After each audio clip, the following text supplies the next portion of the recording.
ಅರೆ ಕಡಿಮೆ ಹಾಕು ಆದ್ರೆ ಅಸಲಿ ಹಾಕು. MDH ಕಾಶ್ಮೀರಿ ಕೆಂಪು ಮೆಣಸಿನ ಪೌಡರ್.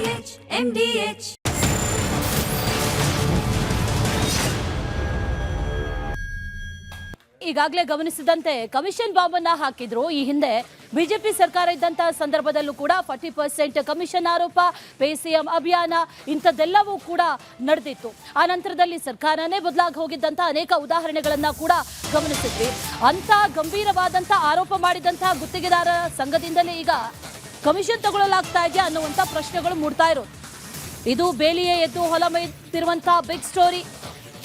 ರಾಜ್ಯದಲ್ಲಿ ಗುತ್ತಿಗೆ ಗೋಲ್ಮಾಲ್ನ ಎಕ್ಸ್ಕ್ಲೂಸಿವ್ ಇದು. ಆರೋಪವನ್ನ ಮಾಡಿದ್ರು, ಆ ಆರೋಪವನ್ನ ಮಾಡಿದ್ದವರಿಂದಲೇ ಭ್ರಷ್ಟಾಚಾರಕ್ಕೆ ಕುಮ್ಮಕ್ಕು ನೀಡಲಾಗ್ತಾ ಇದೆಯಾ? ಹಾಗಾದ್ರೆ ಭ್ರಷ್ಟಾಚಾರ ನಡೀತಾ ಇದೆ, 40% ಕಮಿಷನ್ ನಡೀತಾ ಇದೆ, ಇಂಥದ್ದೆಲ್ಲ ಗಂಭೀರವಾದಂಥ ಆರೋಪಗಳನ್ನ ಮಾಡಿದ್ರು. ಈಗ ಅಂತ ಗುತ್ತಿಗೆದಾರರ ಸಂಘದಲ್ಲಿ ಹಾಗಾದ್ರೆ ಏನಾಗ್ತಾ ಇದೆ ಅನ್ನುವಂಥ ಪ್ರಶ್ನೆ. ಒಂದು ವಿಡಿಯೋ ವೈರಲ್ ಆಗ್ತಾ ಇದೆ. ಆ ವಿಡಿಯೋ ಸಾಕಷ್ಟು ಅನುಮಾನಗಳಿಗೂ ಕೂಡ ಕಾರಣ ಆಗ್ತಾ ಇದೆ. ಅದರ ಜೊತೆಯಲ್ಲಿ ಈಗಾಗಲೇ ಲಭ್ಯ ಆಗಿರುವಂತಹ ಒಂದು ಆಡಿಯೋ, ಆ ಆಡಿಯೋದಲ್ಲಿ ನಡೀತಾ ಇರುವಂತಹ ಒಂದಷ್ಟು ಡೀಲ್ಗೆ ಸಂಬಂಧಪಟ್ಟಂತ ವಿಚಾರ, ಇದೆಲ್ಲವನ್ನ ಗಮನಿಸಿದ್ರೆ ಇದು ಬೇಲಿಯೇ ಎದ್ದು ಹೊಲ ಮೇಯ್ದಿರುವಂತ ಸ್ಟೋರಿ. ನಾವು ಸಣ್ಣವ್ರು ಹಿಡ್ಕೊಂಡು ಹೋಗ್ರಿ ಹೇಳ್ರಿ, ಅವ್ರಿಗೆ ಏನೇನು ನಾವು ಹೊರಗಡೆ ಅವರಲ್ಲಿ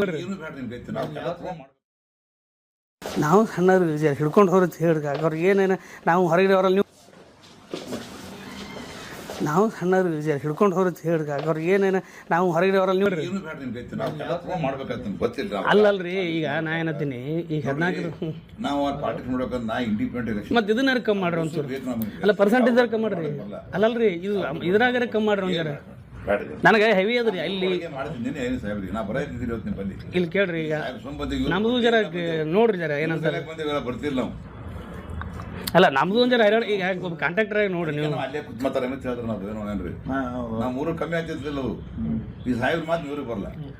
ಅಲ್ಲ ಈಗ ನೋಡ್ರಿ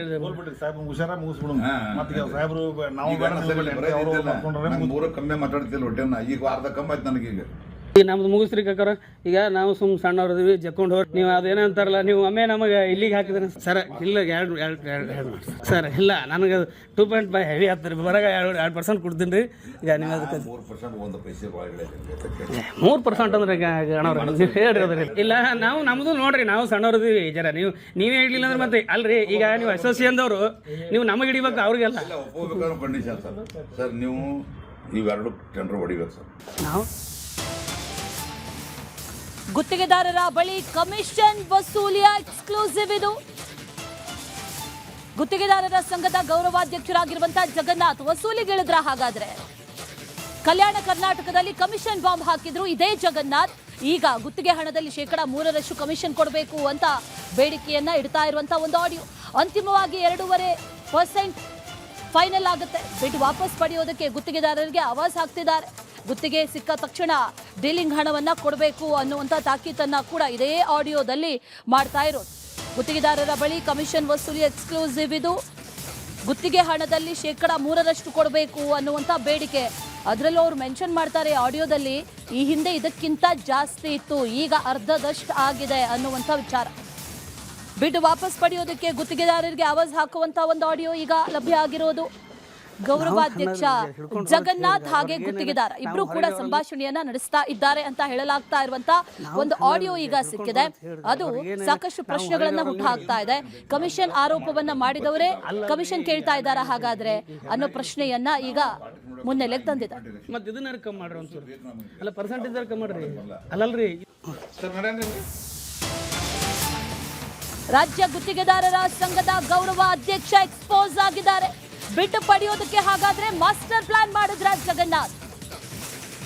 ಗುತ್ತಿಗೆ ಪಡೆಯೋದಕ್ಕೆ ಆಪ್ತರ ಮೂಲಕ ಬಿಡ್ ಸಲ್ಲಿಸ್ತಾ ಇದ್ರು ಈ ಗೌರವಾಧ್ಯಕ್ಷರು.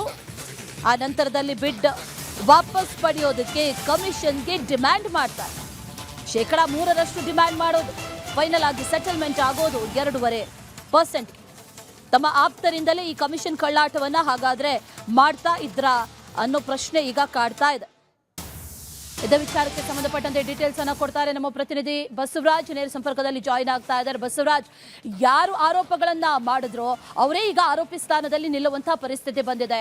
ಅವರ ವಿರುದ್ಧನೇ ಸಾಕಷ್ಟು ಗಂಭೀರವಾದಂತಹ ಆರೋಪಗಳು, ಜೊತೆಗೆ ಒಂದಷ್ಟು ಆಡಿಯೋ ವಿಡಿಯೋ ಇದೆಲ್ಲವೂ ಕೂಡ ಲಭ್ಯ ಆಗಿರೋದ್ರಿಂದ ಈ ಪ್ರಕರಣ ಒಂದು ರೀತಿಯಲ್ಲಿ ಬಹಳ ಗಂಭೀರ ಸ್ವರೂಪದ್ದಾಗಿದೆ ಅನ್ನುವಂಥದ್ದು ಗೊತ್ತಾಗ್ತಾ ಇದೆ. ಡೀಟೇಲ್ಸ್ ಏನಿದೆ ಈ ಸಂದರ್ಭದಲ್ಲಿ? ಖಂಡಿತ ಅಶ್ವಿನಿ, ಇದೊಂದು ಗಂಭೀರವಾದಂತ ಆರೋಪ. ನಿಮ್ಗೆ ನೆನಪಿದ್ರೆ ಕಳೆದ ಬಿಜೆಪಿ ಸರ್ಕಾರದಲ್ಲಿ 40% ಕಮಿಷನ್ ಅನ್ನ ಇದೇ ಗುತ್ತಿಗೆದಾರರ ಸಂಘ ಮಾಡಿತ್ತು. ಆಗ ಕೆಂಪಣ್ಣವರ ಅಧ್ಯಕ್ಷರಾಗಿದ್ರು. ಕೆಂಪಣ್ಣವರ ಮಾತುಗಳಿಗೆ ಅಷ್ಟೊಂದು ಬೆಲೆಯನ್ನು ಕೊಡ್ಲಾಗ್ತಾ ಇತ್ತು. ಕೆಂಪಣ್ಣವರು ಹಾನೆಸ್ಟ್ ಆಗಿದ್ದಾರೆ ಅನ್ನುವಂತ ಕಾರಣಕ್ಕಾಗಿ ಗುತ್ತಿಗೆದಾರರ ಸಂಘದ ಪ್ರತಿಯೊಂದು ಆರೋಪಗಳನ್ನು ಕೂಡ ಒಂದಷ್ಟು ಗಮನ ಕೊಟ್ಟು ಕಾಂಗ್ರೆಸ್ ಅದನ್ನ ಪ್ರತಿಭಟನೆ ಮಾಡಿತ್ತು. ರಾಜ್ಯ ಸರ್ಕಾರ ಆಗಿದ್ದ ಬಿಜೆಪಿ ಮೇಲೆ ಒಂದಷ್ಟು ಆರೋಪಗಳನ್ನು ಹೊರಿಸಿ ಅದರಲ್ಲಿ ಯಶಸ್ವಿ ಕೂಡ ಆಗಿತ್ತು. ಮತ್ತು 40% ಕಮಿಷನ್ ಸರ್ಕಾರ ಬಿಜೆಪಿ ಸರ್ಕಾರ ಅನ್ನುವಂಥದ್ದು ಗುತ್ತಿಗೆದಾರ ಸಂಘ ಆರೋಪ ಮಾಡಿದ್ದಕ್ಕೆ ಸತ್ಯವಾದಂತಹ ಒಂದಷ್ಟು ಪ್ರೂಫ್ಗಳನ್ನು ಕೂಡ ಕೊಳ್ಳಾಗಿತ್ತು.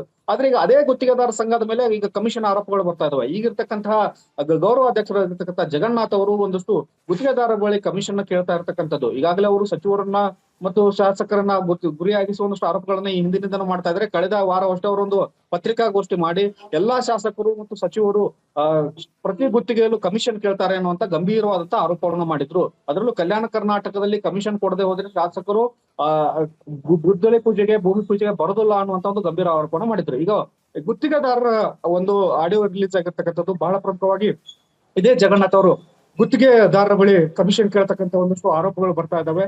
ಇದು ಎಷ್ಟು ಸತ್ಯ ಅನ್ನುವಂಥದ್ದು ಈಗ ಅವರು ಸ್ಪಷ್ಟಪಡಿಸಬೇಕಾಗಿರ್ತಕ್ಕಂಥದ್ದು. ಅಶ್ವಿನಿ, ರೈಟ್ ಬಸವರಾಜ್, ಇದರ ಜೊತೆಯಲ್ಲಿ ಈಗ ಇಂಥ ಗಂಭೀರ ಆರೋಪಗಳು ಕೇಳಿ ಬರ್ತಾ ಇದೆ. ಈ ಹಿಂದೆಯೂ ಕೂಡ 40% ಆರೋಪವನ್ನ ಮಾಡಿದ್ರು, PCM ಅಭಿಯಾನಗಳನ್ನ ಮಾಡಿದ್ರು.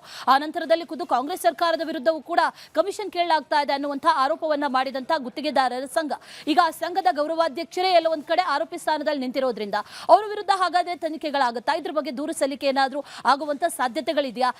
ಅದ್ರ ಬಗ್ಗೆ ಏನ್ ಮಾಹಿತಿ ಇದೆ? ಖಂಡಿತ ಅಶ್ವಿನಿ, ಈಗಷ್ಟೇ ಈ ಪ್ರಕರಣ ಬೆಳಕಿಗೆ ಬರ್ತಾ ಇದೆ. ಯಾಕಂದ್ರೆ ರಾಜ್ಯ ಸರ್ಕಾರದ ಮೇಲೆ ಗಂಭೀರವಾದಂತ ಆರೋಪ, ಸಚಿವರ ಮೇಲೆ, ಶಾಸಕರ ಮೇಲೆ ಗಂಭೀರವಾದಂತ ಆರೋಪವನ್ನ ಇದೇ ಜಗನ್ನಾಥ್ ಸೇರಿದಂತೆ ಕಾರ್ಯದರ್ಶಿಗಳು, ಅಧ್ಯಕ್ಷರು ಮಾಡಿದ್ರು.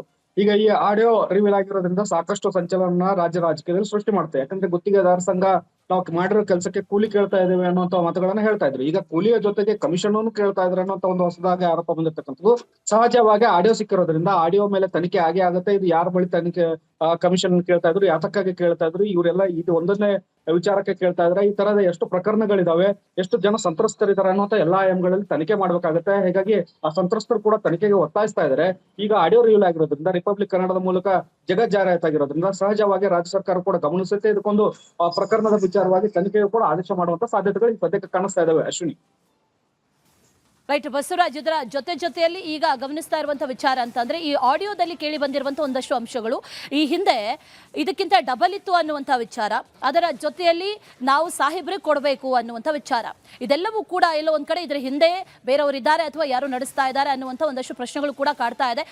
ಬಸವರಾಜ್, ನಿಮ್ಮಿಂದ ಮಾಹಿತಿಯನ್ನು ಪಡ್ಕೊಳ್ತೀನಿ. ಅದರ ಜೊತೆಯಲ್ಲಿ ಈಗ ಗುತ್ತಿಗೆದಾರರ ಸಂಘದ ಗೌರವಾಧ್ಯಕ್ಷರಾಗಿರುವಂತಹ ಜಗನ್ನಾಥ್ ಅವರು ನಮ್ಮ ಜೊತೆ ದೂರವಾಣಿ ಸಂಪರ್ಕದಲ್ಲಿದ್ದಾರೆ. ಜಗನ್ನಾಥ್ ಸರ್, ನಮಸ್ತೆ. ನಮಸ್ತೆ. ನಮಸ್ತೆ. ನಿಮ್ಮ ವಿರುದ್ಧ ಬಹಳ ಗಂಭೀರವಾದಂತ ಆರೋಪ, ನಿಮ್ಮ ಫಸ್ಟ್ ರಿಯಾಕ್ಷನ್ ಏನು? ನಮ್ಮ ಫಸ್ಟ್ ರಿಯಾಕ್ಷನ್ ನೋಡಿ ಸರ್, ಇವತ್ತೆಲ್ಲ ಡಾಕ್ಯುಮೆಂಟ್ಸ್ ಬರ್ಲಾಕವ. ನಾ ಇದು ಭಾಳ ಚಲೋ, ದೇವ್ರು ನಮಗೆ ಒಳ್ಳೇದು ಮಾಡ್ಯಾನ. ನಮಗೆ ಏನಿಲ್ಲ, ಅವ್ರು ಚೀಫ್ ಇಂಜಿನಿಯರ್ ಆಫೀಸರ್ ಕರೆಸಿ ಏನ್ರಿ ಟೆಂಡರ್ ನಾ ಹಾಕಿಲ್ಲ, ಟೆಂಡರ್ ನನ್ನ ಹೆಸರು, ಬಟ್ ಟೆಂಡರ್ ಹಾಕಿಲ್ಲ. ಯಾರೋ ಒಂದಿಬ್ರಿಗೆ ಕಾಂಪ್ರಮೈಸ್ ಮಾಡೋ ಸಲಕ್ಕೆ ನಮ್ಗೆ ಕರೆಸಿದ್ರು ಚೀಫ್ ಇಂಜಿನಿಯರ್ ಸ್ವಂತ. ಇದು ನೋಡ್ರಿ, ಚೀಫ್ ಕಾಂಪ್ರಮೈಸ್ ಮಾಡ್ರಿ 3% ಕೊಡ್ತಾ ಅಂತಿದ್ದೆವು, ಇದು ನೋಡ್ರಿ 3% ಕೊಟ್ಟು ಕಾಂಪ್ರಮೈಸ್ ಮಾಡ್ರಿ ಅವ್ರಂತಾರ. 2.5% ಕೊಡ್ತಾ ಇವ ಅಂತಾನ. 2.5% ಕೊಡ್ತಾ ಅಂದವನಿಗೆ ಹಿಂದೆ ಟೆಂಡರ್ ಹಾಕ್ಯಾನ, ಅದೇ ಟೆಂಡರ್ ರಿಜೆಕ್ಟ್ ಆಗಿದೆ. ಅದು ಟೆಂಡರ್ ಈಗ ಮತ್ತೆ ಅವನಿಗೆ ಕೊಡ್ತಾರತ್ತ ಏನೋ. ಅದಕ್ಕೆ ನಾ ಏನ್ ಹೇಳಿನಿ, ಏನೋ ನೀವು ಮತ್ತೆ ಅವ್ರಿಬ್ರು ಒಂದಾದ್ಮೇಲೆ ಒಂದ್ ಮಾತು ನಾವು ಸಹಜ ಅಂದಿರ್ತಾರೆ, ಒಂದ್ ಮಾತು ಏನ್ ತಪ್ಪಿಲ್ಲ. ಈಗ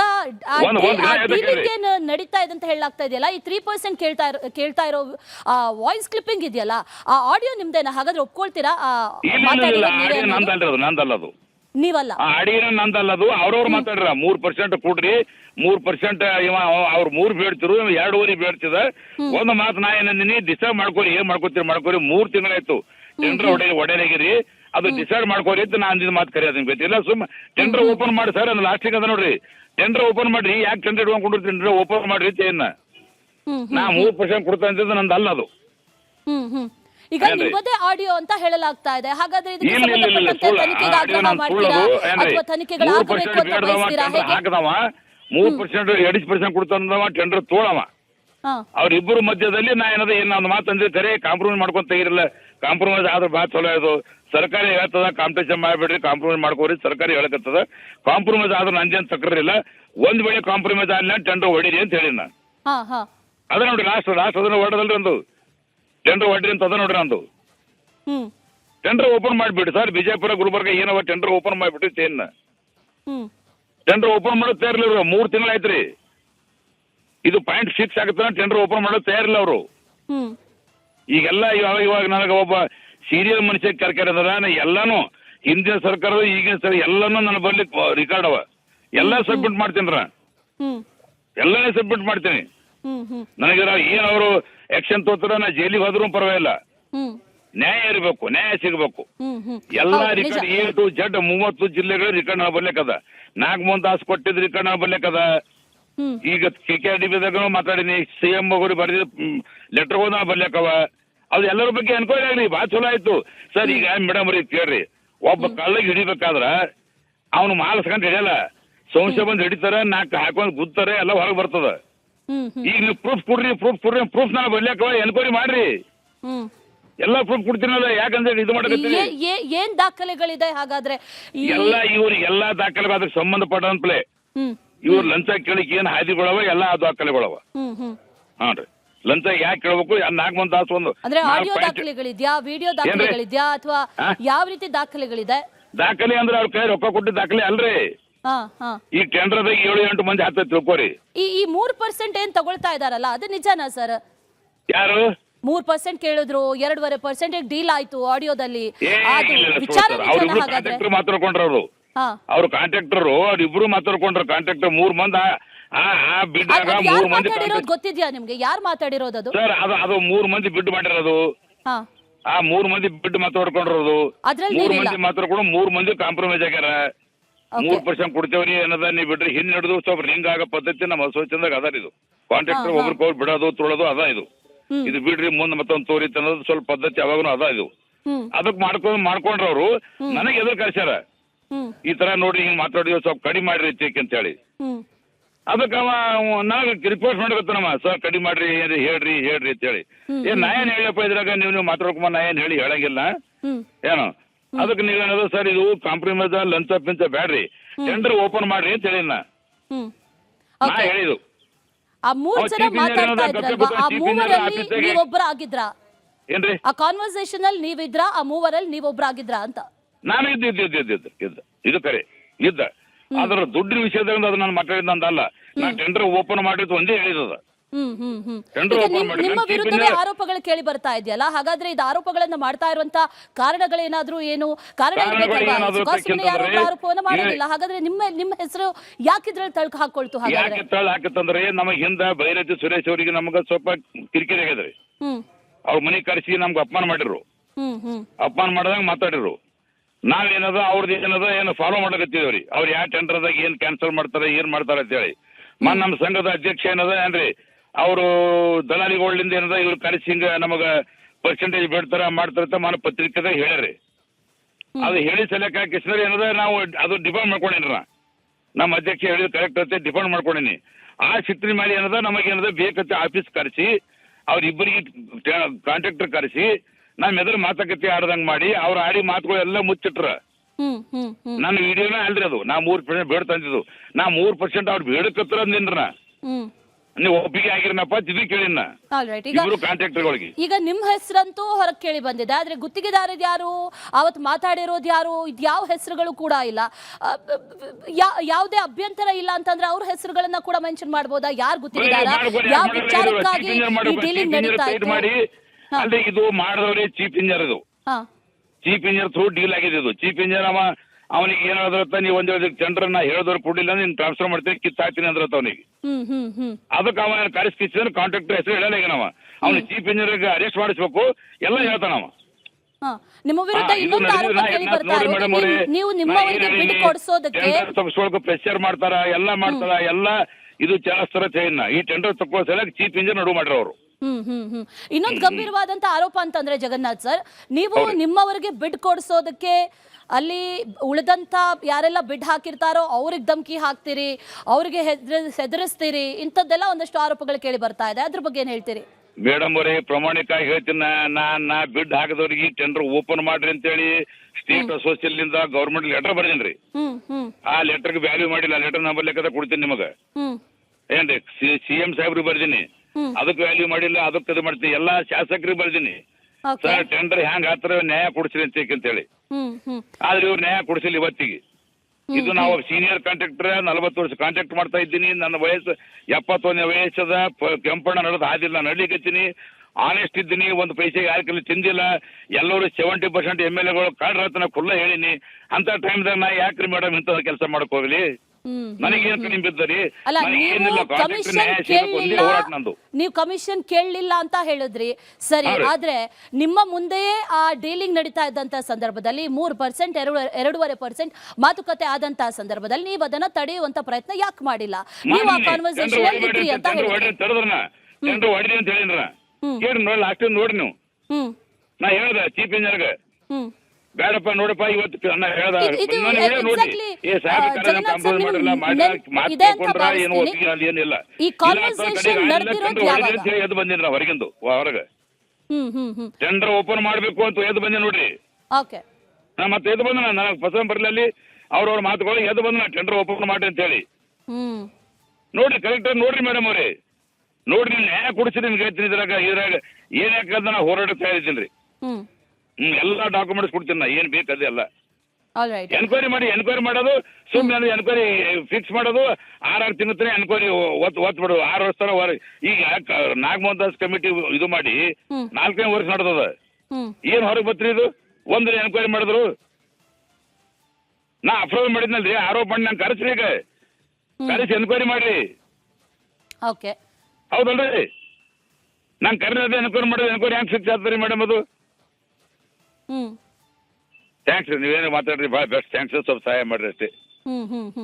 ಈಗ ನಿಮ್ಮ ವಿರುದ್ಧ ನಿಮ್ಮ ಹೆಸರು ಕೇಳಿ ಬಂದಿದೆ, ನಿಮ್ಮ ವಿರುದ್ಧ ಆರೋಪಗಳು ಕೇಳಿ ಬರ್ತಾ ಇದೆ, ನಿಮ್ಮ ಹೆಸರಲ್ಲಿ ಡೀಲ್ ಮಾಡಲಾಗಿದೆ ಅನ್ನುವಂಥದ್ದೆಲ್ಲವೂ ಕೂಡ ಕೇಳಿ ಬರ್ತಾ ಇರೋದ್ರಿಂದ ನೀವೇ ತನಿಖೆಗೆ ಆಗ್ರಹ ಮಾಡ್ತಿರೋ ಅಥವಾ ಇದ್ರ ಬಗ್ಗೆ ದೂರನ್ನ ದಾಖಲಿಸ್ತಿರೋ?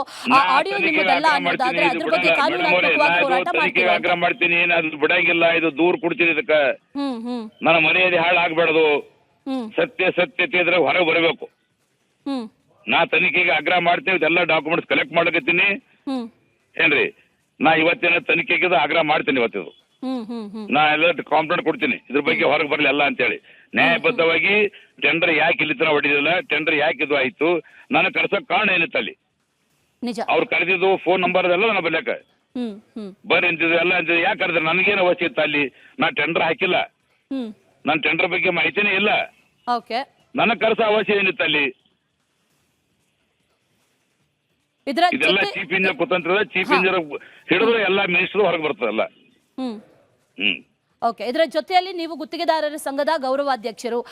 ಈ ಹಿಂದಿನಿಂದಲೂ ಕೂಡ ಗುತ್ತಿಗೆದಾರರಿಗೆ ಕಿರುಕುಳ, ಗುತ್ತಿಗೆದಾರರ ಆತ್ಮಹತ್ಯೆ, ಇಂಥ ಅನೇಕ ಪ್ರಕರಣಗಳನ್ನ ಕೇಳ್ಕೊಂಡು ನೋಡ್ಕೊಂಡು ಬಂದಿರೋದ್ರಿಂದ ಅವರ ಹಿತವನ್ನ ಕಾಪಾಡುವಂತ ನಿಟ್ಟಿನಲ್ಲಿ, ಯಾಕಂದ್ರೆ ಸಣ್ಣ ಸಣ್ಣ ಗುತ್ತಿಗೆದಾರರಿಗೂ ಕೂಡ ಬಹಳ ತೊಂದರೆ ಆಗ್ತಾ ಇದೆ, ಇಂಥ ಒಂದಷ್ಟು ಆರೋಪಗಳು ಕೇಳಿ ಬರ್ತಾ ಇರೋದು, ಕಮಿಷನ್ ಕೇಳ್ತಾ ಇದ್ದಾರೆ ಅನ್ನುವಂಥ ವಿಚಾರ, ಇಂಥ ಅವರ ಹಿತವನ್ನ ಕಾಪಾಡುವಂತ ನಿಟ್ಟಿನಲ್ಲಿ ನಿಮ್ಮ ನಿಲುವೇನು ಅಥವಾ ಯಾವ ರೀತಿಯಾಗಿ ಹಿತ ಕಾಪಾಡ್ತೀರಾ ಅನ್ನುವ ಪ್ರಶ್ನೆ? ಸರ್, ಅದಕ್ಕೆ ಬದ್ಧಾಗಿ ನಾವೇನು ಸರ್, ನಾ ಸೀನಿಯರ್ ಇದ್ದೀನಿ, ನಂಗೆ ಆಗಂಗಿಲ್ಲ. ಒಬ್ಬ ಯುವಕ, ಒಬ್ಬ BE ಸ್ಟೂಡೆಂಟ್, ಒಬ್ಬ ಅಧ್ಯಕ್ಷ ನಾವಲ್ಲ ಅಂತ ಹೇಳಿ ನಾನೇ ಅಧ್ಯಕ್ಷ ಇದ್ದ 6 ಮಂತ್. ನಂಗೆ ಆಗಲ್ಲ, ಓಡಲ್ಲ, ವಯಸ್ಸಾಗ್ಯದ, ಒಬ್ಬ BE ಸ್ಟೂಡೆಂಟ್ ಇರ್ಲಿ ಅಂತ ಒಬ್ಬ ಒಳ್ಳೆ ಅಧ್ಯಕ್ಷ ನೇಮಕ ಮಾಡಿದೆವು. ನೇಮಕ ಮಾಡಿದ ನಂತರ ಮೊನ್ನೆ ಎಲ್ಲ ಕರೆಕ್ಟ್ ಆಗಿ ಎಲ್ಲ ಮಾತಾಡ್ಯಾನ. ಮೊನ್ನೆ ನಮ್ಮ ಅಧ್ಯಕ್ಷ ಮಾತಾಡಿದೆವು. ಇದು ನಮ್ಮ ಇಬ್ಬರದಾಗ ಡಿಫ್ರೆನ್ಸ್ ಇರಬೇಕು, ಇದು ಇವರಿಗೆ ಮುಟ್ಟುಗೋಲು ಹಾಕ್ಬೇಕಂತ ಹೇಳಿ ನನಗೇನೋ ಉದ್ದೇಶಪೂರ್ವಕ ಆಗಿರೋದ ಏನೋ. ಇದಕ್ಕೆಲ್ಲ ನಾನೇ ಮಾಸ್ಟರ್ ಪ್ಲಾನ್ ಅದ, ನಂದೇ ಹಿಂದೆ ಕೈಬಿಡದ ಅಂತ ಹೇಳಕ್ಕೆ ಸರ್, ಇದು ನನ್ನ ಮೇಲೆ ಆರೋಪ ಮಾಡಿರೋದು. ನಾ ಆನೆಸ್ಟ್ ಆಗಿ ನಡೆಯಪ್ಪ, ನೀತಿವಂತಾಗಿ ನಡೆಯಮಿ, ಕಾಂಟ್ರಾಕ್ಟರ್ ನ್ಯಾಯ ಒದಗಿಸ್ಬಿಡಮಿ. ನಾವು ವಯಸ್ಸು ಮುಗಿತು, ಕೆಂಪಣ್ಣ ಹ್ಯಾಂಗೆ ಯಾವದಕ್ಕೂ ಬೆಂಡ್ ಹಾಲಾರದೆ ಹ್ಯಾಂಗೆ ಇದು ಮಾಡೋದಲ್ಲ, ಹಂಗೆ ಬೆಂಡ್ ಆಗಮೈತೆ. ಪ್ರತಿ ಮೀಟಿಂಗ್ದಾಗ ನಾ ಎಲ್ಲರಿಗೆ ಕಾಂಟ್ರಾಕ್ಟರ್ ಹೇಳ್ತಿದ್ರು, ಒಳ್ಳೆ ಕಾಂಟ್ರಾಕ್ಟರ್ ನ್ಯಾಯ ಸಿಗಬೇಕು. ನಮಗೆಲ್ಲ ದೇವ್ರು ಚಂದ ಕೊಟ್ಟ, ಒಳ್ಳೆ ನಮಗೆಲ್ಲ ಚಂದ ಮಕ್ಳು ಕೊಟ್ರ, ಆಸ್ತಿ ಕೊಟ್ರ, ಎಲ್ಲ ಮಾಡ್ಕೊಂಡಿದೀವಿ ಮೇಡಮ್. ನಾವು ಮಕ್ಳು ಚಂದ ದುಡ್ಡು ತಿನ್ನಪ್ಲೇರ, ಒಬ್ಬ ಡಾಕ್ಟರ್, ಒಬ್ಬ ಬಿಸ್ನೆಸ್ ಮ್ಯಾನ್, ಎಲ್ಲ ಅದು ಏನು ಬೇಕಾಗಿಲ್ಲ ನಮಗೀಗ. ಮನುಷ್ಯ ಒಂದ್ಸಲ ಹುಡ್ತದ, ಒಂದ್ಸಲ ಸಾಯ್ತದ. ಏನಾದ್ರು ನ್ಯಾಯ ಕೊಡ್ಬೇಕಂತ ನಮಗೆ ಒಂದೇ ಕಾಂಟ್ರಾಕ್ಟರ್ ಅನ್ಯಾಯ ಆಗ್ಬಾರ್ದು. ಏನ್ ಮೇಡಮ್ 10-12% ಟೆಂಡರ್ದಾಗ 7-8% ಬಿಲ್ನಾಗ ಎಸ್ ಮಂದಿ ಯಾಕೆ ತೆಗೆದದಕ್ಕೆ ಮೇಡಮ್ ಅವರೇ ಒಂದು ಉದಾಹರಣೆ ಹೇಳ್ತೀನಿ. 1-2 ಟೆಂಡರ್ಗಳು ಲೆಟರ್ ಕೊಟ್ಟಿನಿ ಗೌರ್ಮೆಂಟ್ಗೆ. 19 ಮಂದಿ ಒಂದು ಟೆಂಡರ್ ಹಾಕ್ಯಾರ, 19 ಮಂದಿ ರಿಜೆಕ್ಟ್ ಮಾಡಿ ಒಬ್ಬಿಬ್ಬರಿಗೆ ಪಾಸ್ ಮಾಡ್ಯಾರ. ಏನ್ ಮೆನ್ನಿಂಗ್ ಇದು ಬೇಡ. ಇದೇ ಟೆಂಡರ್ ಮೇಡಮ್ ಅವರೇ ಈಗ ನಾವು ಮಾತಾಡ್ತಲ್ಲಿ 2.5% ಅಂತ ಹೇಗೆ ಅಂತ ಹೇಳಿ ಅವ ಕಾಂಟ್ರಾಕ್ಟರ್ ಅವನಿಗೆ ಹಿಂದಿ ಟೆಂಡರ್ ಕರೆದ್ರೆ 2-3 ತಿಂಗಳ ಹಿಂದೆ ಅವನಿಗೆ ಟೆಂಡರ್ ರಿಜೆಕ್ಟ್ ಮಾಡ್ಯಾರ. ರಿಜೆಕ್ಟ್ ಮಾಡಿ ಈಗ ಅವನಿಗೆ ಟೆಂಡರ್ ಕೊಡ್ತಾರಂತ. ಸಾಕಿದು ಒಂದೇ ಉದಾಹರಣೆ. ಅಂದ್ರೆ ಸರ್ಕಾರದಿಂದಲೇ ಒಂದ್ ಕಡೆ ನಿಮ್ಗೆ ಅನ್ಯಾಯಗಳಾಗ್ತಾ ಇದೆ ಅಂತ. 100% ಅನ್ಯಾಯ ಆಗ್ತಾ ಇದೆ. 100% ಅನ್ಯಾಯ ಆಗ್ತಾ ಇದೆ. ಇದಕ್ಕೆ ನಾವು ಹೋರಾಟ ಮಾಡ್ತೀನಿ. ನಾನು ಸ್ವಂತ ಇಂಡಿಪೆಂಡೆಂಟ್ ಒಬ್ಬಾಗಿ ನನಗೆ ಹಿಂದೆ ಅಸೋಸಿಯೇಷನ್ ನಿಂತು ಗುಣ ಅದ. ಅಸೋಸಿಯೇಷನ್ ಮಾಡ್ತೀನಿ. ಮಾಡ್ಲಿ ಅಂದ್ರೆ ನಾನು ಜನರೇ ಇವ್ರು ಏನ್ ಮಾಡ್ಯಾರ ಅಂಬೋದು ಗೊತ್ತಾಗ್ಬೇಕು. ನಾ ನ್ಯಾಯ ನೀತಿ ನಡೆದವಿದ್ದೀನಿ, ನನಗೆ ಗೊತ್ತಾಗ್ಬೇಕು. ಏನ್ರಿ ಅಖಂಡವಾದಂತ ಒಂದು ಖರ್ಗೆ ಧರ್ಮಸಿಂಗರು ಆಶ್ರಯದಲ್ಲಿ ಬೆಳೆದವಿದ್ದೀನಿ ನಾವು. ನೀತಿ ನ್ಯಾಯವಂತರ ಸಂಘದಾಗ ನಾ ಇದಕ್ಕೆ ಬಿಡಲ್ಲ ಸರ್. ಇತ್ತಿಗೆ ಒಳ್ಳೆಯವ್ರ ಹೆಸರು ಒಳ್ಳೆ ತರಬೇಕೇನು. Okay, all right Jagannath sir, thank you Republic ಕನ್ನಡದ ಜೊತೆ ಮಾತಾಡಿದಕ್ಕೆ. ಆಡಿಯೋಗೂ ನನಗೂ ಯಾವುದೇ ರೀತಿಯ ಸಂಬಂಧ ಇಲ್ಲ ಅಂತ ಗುತ್ತಿಗೆದಾರರ ಸಂಘದ ಗೌರವಾಧ್ಯಕ್ಷರಾದಂಥ ಜಗನ್ನಾಥ್ ಸ್ಪಷ್ಟನೆಯನ್ನ ಕೊಟ್ಟಿರೋದು. ನನ್ನ ವಿರುದ್ಧದ ಆರೋಪಗಳೆಲ್ಲವೂ ಕೂಡ ಸುಳ್ಳು ಅಂತ ಆರೋಪಗಳನ್ನ ಅಲ್ಲಗಳೆದಿದ್ದಾರೆ. ಟೆಂಡರ್ ಹಾಕಿದವರ ನಡುವೆ ನಡೆದಿರುವಂತ ಮಾತುಕತೆ ಅದು. ನಾನು ಕೇವಲ ಬಿಡ್ ಓಪನ್ ಮಾಡಿ ಅಂತ ಅಷ್ಟೇ ಹೇಳಿರೋದು. ಆದರೆ ಆ ಆಡಿಯೋಗೂ ನನಗೂ ಸಂಬಂಧ ಇಲ್ಲ. ಈ ರೀತಿಯ 3% ಆಗಿರ್ಬೋದು, 2.5% ಆಗಿರ್ಬೋದು ಅಂಥದ್ದನ್ನು ಕೇಳಲಿಲ್ಲ, ಕೇಳೋದು ಇಲ್ಲ ಅಂತ ಹೇಳಿದ್ದಾರೆ. ಬಿಡ್ ಓಪನ್ ಮಾಡುವಂತೆ ನಾನು ಸೂಚನೆಯನ್ನ ಕೊಟ್ಟಿದ್ದೆ ಅಷ್ಟೇ.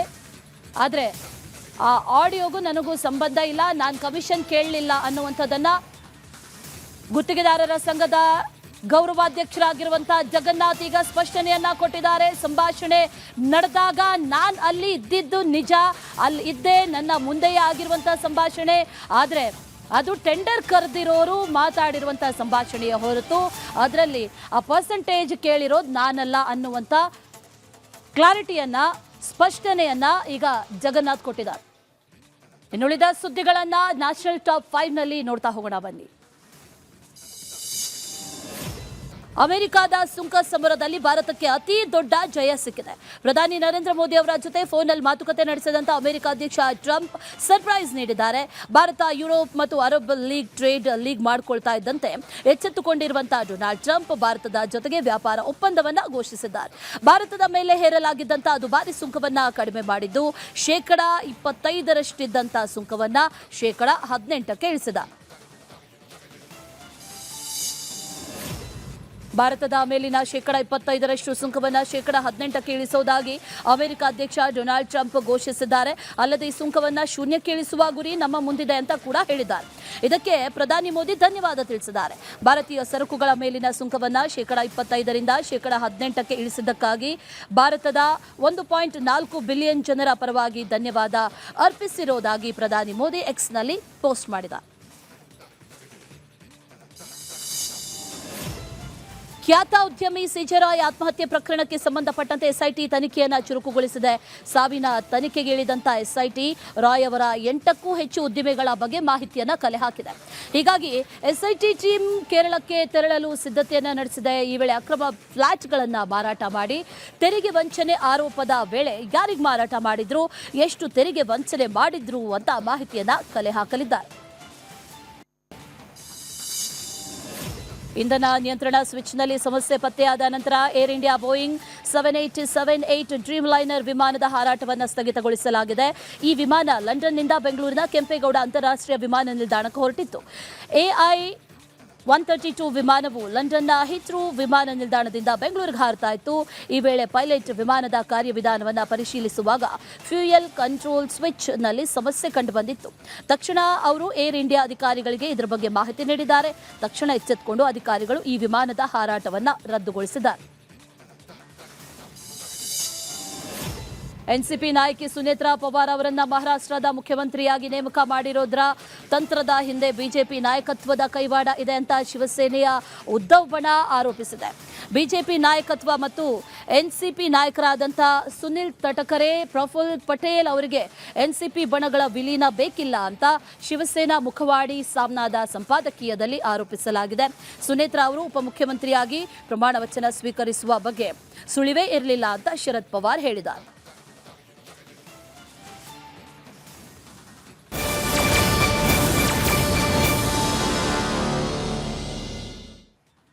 ಈ ಉರ್ದು ಶಾಲೆಗಳಲ್ಲಿ, ಪ್ರಾಥಮಿಕ ಹಾಗೂ ಪ್ರೌಢಶಾಲೆಗಳಲ್ಲಿ ಅವಧಿ ಬದಲಾವಣೆ ಮಾಡುವಂಥ ವಿಚಾರಕ್ಕೆ ಸಂಬಂಧಪಟ್ಟಂತೆ ಈಗ ಸಾಕಷ್ಟು ಜಟಾಪಟಿ, ಕೋಲಾಹಲ ಎಲ್ಲವೂ ಕೂಡ ಈಗ ನಡೀತಾ ಇದೆ. ಒಂದು ಕಡೆಯಲ್ಲಿ ಬಿಜೆಪಿ ಆರೋಪವನ್ನ ಮಾಡ್ತಾ ಇರೋದು ಕಾಂಗ್ರೆಸ್ನಿಂದ ಓಲೈಕೆ ರಾಜಕಾರಣ ಮಾಡಲಾಗ್ತಾ ಇದೆ ಅಂತ. ಇದಕ್ಕೆ ಕಾಂಗ್ರೆಸ್ ಕೂಡ ಕೌಂಟರ್ ಕೊಟ್ಟಿದೆ, ಪ್ರತ್ಯುತ್ತರವನ್ನ ಕೂಡ ಕೊಟ್ಟಿದೆ. ಅದಕ್ಕೆ ಸಂಬಂಧಪಟ್ಟಂತೆ ಡೀಟೇಲ್ಡ್ ವರದಿ ಇದೆ, ನೋಡ್ಕೊಂಬನ್ನಿ.